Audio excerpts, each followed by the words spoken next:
আমরা দুজনেই তো গ্র্যাজুয়েশন কমপ্লিট করলাম, চলো এবার বিয়েটা করে নেই। সে ঠিক আছে, কিন্তু আমার তো চাকরি হয়নি।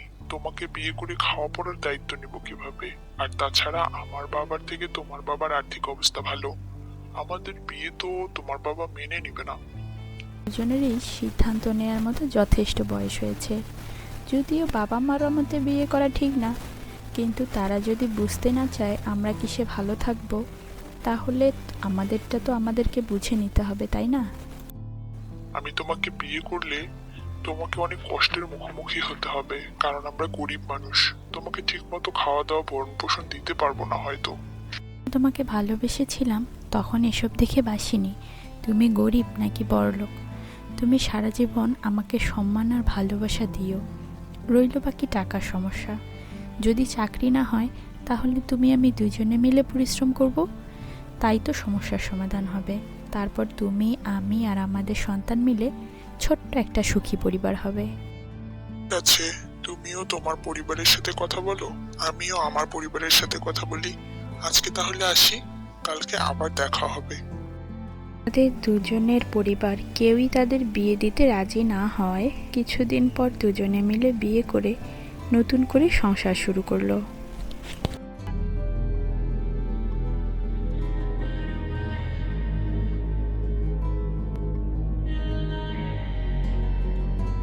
দেখেছো, আমাদের বিয়ের 6 মাস হয়ে গেল, এখন পর্যন্ত আমি তোমাকে একটা শাড়ি পর্যন্ত কিনে দিতে পারিনি। তুমি আবার এটাতে মন খারাপ করছো নাকি? আমি দিব্যি ভালো আছি। যখন আমাদের সামর্থ্য হবে তখন একসাথে কয়েকটা কিনে দিও। এত এত মন খারাপ করার কিছু নেই। তুমি মন খারাপ করো না প্লিজ। সেই সামর্থ্য কবে হবে আমাদের? আমার একটা চাকরিও হচ্ছে না। অর্ধেক বেলা চাকরি করে কি আর সংসার চালানো যায়? মন খারাপ করো না, হবে। আমার কাছে একটা বুদ্ধি আছে। চলো আমরা দুজনে মিলে একটা ব্যবসা শুরু করি। কিসের ব্যবসা করব? আর তাছাড়া আমার ব্যবসা সম্পর্কে কোনো আইডিয়াই নেই। আমার ধারণা আছে, আমার বাবা সিজনের সময় ধান কিনে গুদামজাত করে রাখতো।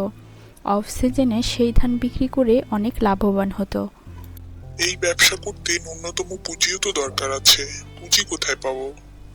আমার একটা স্বর্ণের চেইন আছে, সেটা বিক্রি করে আমরা শুরু করে দিতে পারি।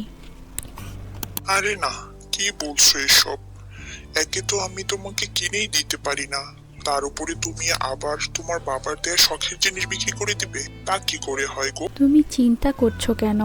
আমাদের ব্যবসা যদি একবার উঠে যায় তাহলে এর থেকেও ভালো হার তুমি আমাকে কিনে দিতে পারবে। চিন্তা করো না একদম।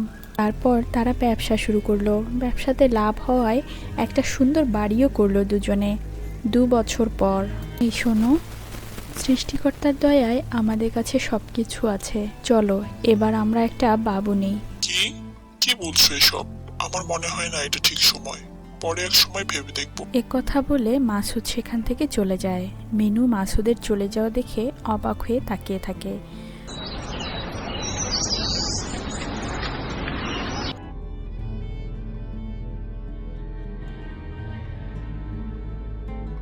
এসব কি রান্না করেছো? এগুলো কি খাওয়া যায়? একটুও লবণ হয়নি, তাতে আবার ঝালও বেশি। আসলে ব্যবসার কাজের এত ব্যস্ততা ছিল, রান্নাটা তাড়াতাড়ি করে সারতে এমনটা হয়েছে। পরের বার থেকে খেয়াল রাখবো, এমন আর কখনো হবে না। প্লিজ এখন একটু খেয়ে নাও। হ্যাঁ, তাই করো। ব্যবসার কাজে আর তোমাকে লাগবে না, আমি এখন একাই সবটা সামলে নিতে পারবো। ঠিক আছে। মাসুদ না খেয়ে খাবারের টেবিল ছেড়ে উঠে যায়, আর মিনু মনে মনে ভাবতে থাকে, কয়েকদিন থেকে এর আচরণ এমন অদ্ভুত হয়েছে কেন? এর আগে তো কখনো এরকম ব্যবহার করেনি আমার সাথে, এভাবে কথাও বলেনি কখনো। মাসুদের কথা শুনে মিনুর অনেক অভিমান হলো। কয়েকদিন পর, এই চলো আমরা একটু শপিংয়ে যাই। আমি একটা গলার হার নেব, আর ফেরার সময় দুজনে মিলে বিরিয়ানি খাবো। একটা হারের দাম কত জানো? 30 থেকে 40 হাজার টাকা। এত টাকা দিয়ে হার পরার কি দরকার তোমার? আর তাছাড়া ওগুলো জিনিস পরার বয়সও নেই এখন তোমার। তোমাকে আর আগের মতো অত সুন্দরও লাগবে না, যতই তুমি গহনা পরো না কেন। আর খাবার, বাড়িতে কি কম খাচ্ছ? সারাদিন শুধু খাচ্ছ আর পড়ে পড়ে ঘুমাচ্ছ। বাইরে গিয়ে খাবার খেয়ে টাকা নষ্ট করার কি দরকার? বাড়িতে যা খাবার আছে সেটাই খেয়ে নাও। ওর এটা শুনে খুব দুঃখ হয়। মিনু হাঁটতে থাকে। হাঁটতে হাঁটতে নদীর ধারে গিয়ে বসে পড়ে আর একা একা বিড়বিড় করে নিজের মনের দুঃখগুলো বলতে থাকে। রে, কাঁদছিস কেন? কি হয়েছে তোর? আরে, তুমি কথা বলতে পারো? তুমি কি আমার সব কথা শুনেছো? হ্যাঁ, আমি হলাম জাদুই দুঃখ নদী। পৃথিবীতে সুখের সাথী অনেকেই থাকে, দুঃখের সাথী কেউ থাকে না। সবাই আমার কাছে এসে তাই দুঃখ প্রকাশ করে। এজন্যই তো এত পানি আমার গায়ে। সবার দুঃখকে যে আপন করে নেই আমি। তোর কি দুঃখ রে? আমাকে সব কিছু খুলে বল। শোনো তাহলে, বিয়ের 5 বছর হলো। আমার স্বামী কখনোই আমার সাথে উঁচু গলায় কথা বলেনি। 1 বছর যাবৎ সে ছোট ছোট বিষয় নিয়ে আমার সাথে খুব রাগারাগি করে। এখন নাকি আমাকে আর তার ভালো লাগে না। এখন তো খাবার খাওয়া নিয়েও আমাকে অনেক ধরনের কথা শোনায়। কাঁদিস না বাছা, যারা ভালো মানুষ তারাই শুধু আমাকে দেখতে পায় আর আমার সাথে কথা বলতে পারে। এখন থেকে রোজ আমার সাথে তুই কথা বলতে পারবি। তোর চোখের পানি আমার গায়ে পড়লেই আমি তোর সাথে কথা বলবো। এখন বাড়ি যা, গিয়ে তোর বরকে বোঝানোর চেষ্টা করবি আর বরের সামনে একটু সাজুগুজু করে থাকার চেষ্টা করবি। ঠিক আছে, তোমাকে অনেক ধন্যবাদ। তোমার সাথে কথা বলে নিজের কষ্টগুলো খুব হালকা মনে হচ্ছে। আমি তাহলে আসি। একথা বলে মিনু বাড়ির দিকে রওনা হলো। মিনু বাড়িতে এসে নদীর কথা অনুযায়ী সাজগোজ করে মাসুদের সামনে ঘোরাঘুরি করত, কিন্তু মাসুদ মিনুর দিকে ভুলেও তাকাতো না। কয়েক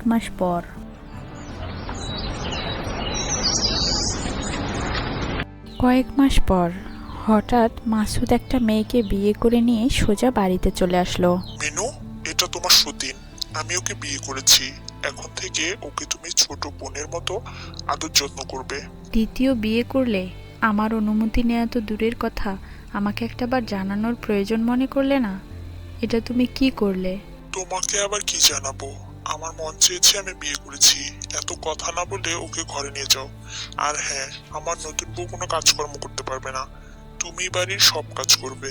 এ নিয়ে যেন দুজনের মধ্যে কোনো ঝামেলা না হয়। মাসুদকে তো সৌন্দর্যের জালে ফেলে ওর সব সম্পত্তি লিখে নিয়ে বিয়ে করেছি।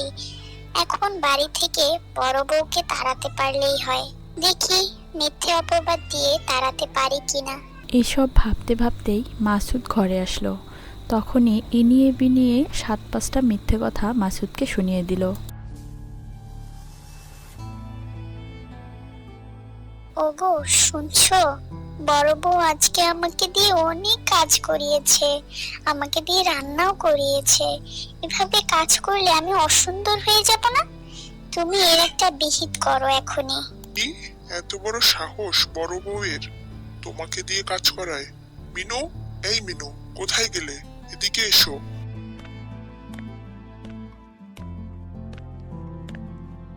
আমাকে ডাকছো? কি হয়েছে? কি হয়েছে মানে? তোমার সাহস দেখে তো অবাক হচ্ছি।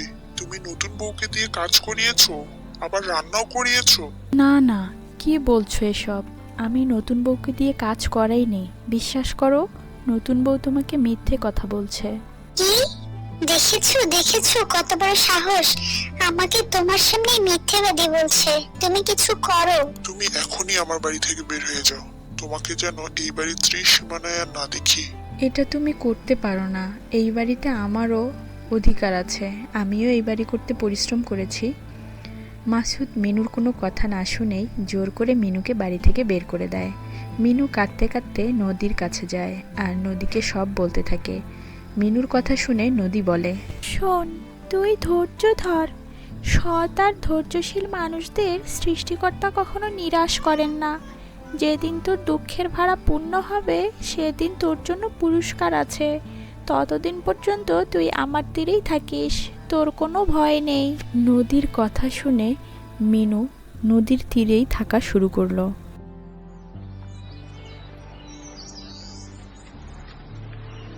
মিনু, তোর দুঃখের ভাড়া আজ পূর্ণ হলো। এই নে তোর পুরস্কার।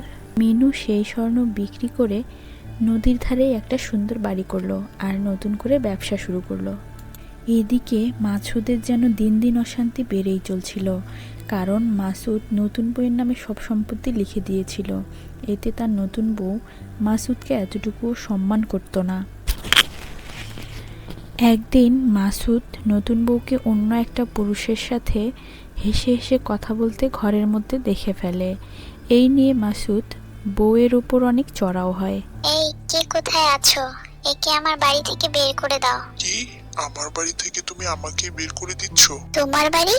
হা হা হা, তোমার মনে নেই এই বাড়ি লিখে দিয়ে তুমি আমাকে বিয়ে করেছিলে? বের হও আমার বাড়ি থেকে। মাসুদ মন খারাপ করে সেই বাড়ি থেকে বের হয়ে যায়। হাঁটতে হাঁটতে সে নদীর এক ধারে এসে পড়ে যায়, কারণ সে 7 দিন যাবৎ পানি ছাড়া আর কিছুই খায়নি। গায়ে অনেক জ্বরও এসেছে তার। মিনু সেই রাস্তা হয়েই যাচ্ছিল বাজারের দিকে। হঠাৎ মাসুদকে দেখতে পেয়ে থমকে দাঁড়ায়। মাসুদের কাছে এসে বসে। মাসুদ চোখ মিটমিট করে তাকিয়ে দেখে মিনু। সে সময়টায় অনেক খুশি হয় মাসুদ।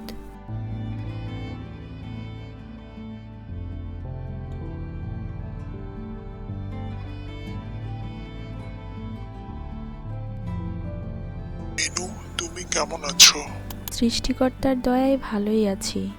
তোমার এই অবস্থা হলো কি করে? ছাড়ো আমার কথা। বাপ বাপকেও ছাড়ে না। আমি তোমার সাথে অন্যায় করেছি, তাই আমার এই অবস্থা আজ। চলো তোমাকে হাসপাতালে নিয়ে যাই, তুমি ঠিক হয়ে যাবে। না মিনু, আমার সময় শেষ। তুমি ভালো আছো দেখে ভালো লাগলো। আমাকে তুমি ক্ষমা করে দিও মিনু। কি বলছো এসব? তোমার প্রতি আমার কোনো রাগ অভিমান নেই। তুমি যে তোমার ভুল বুঝতে পেরেছো এই অনেক। চলো তোমাকে হাসপাতালে নিয়ে যাই, তুমি ঠিক হয়ে যাবে। ওপাশ থেকে মাসুদের কোনো সাড়া শব্দ না পেয়ে মিনু বুঝতে পারে এবং অঝরে কাঁদতে থাকে।